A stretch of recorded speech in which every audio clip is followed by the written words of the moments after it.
I want your take on the big story that broke overnight, these leaked documents showing the Supreme Court voted to overturn Roe v. Wade. Forgive me for offering opinion right up front, but I call it a betrayal of the Supreme Court. How about you?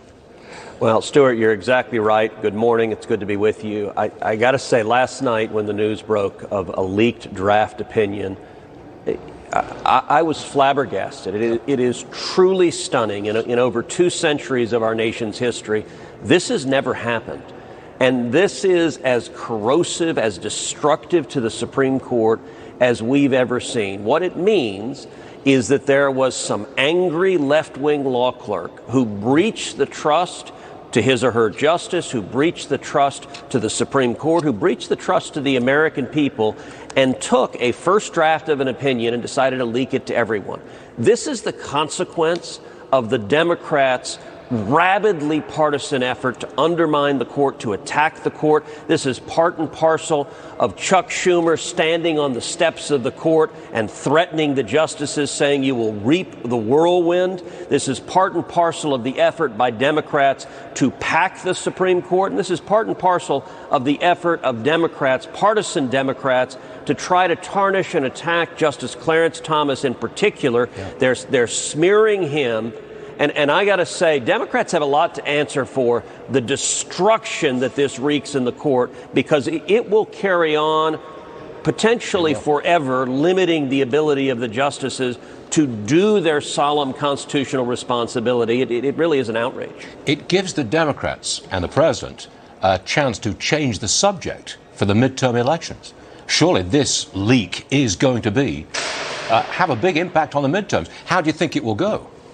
Well, listen, what's going to matter is the ultimate decision of the court. What purports to be leaked, and we don't know if it's accurate, but there's no reason to doubt it, is an initial draft that was circulated in February. You know, as you know, Stuart, I started my career as a law clerk at the Supreme Court. And the way the process works is the justice who is assigned the majority opinion, in this case it appears to be Justice Alito, the justices will have voted at conference, and that justice will circulate a draft opinion to all 9 justices. Now, what happens in the days and weeks and months after that is there are hundreds and sometimes thousands of edits. On the face of the opinion, nobody had joined that opinion yet.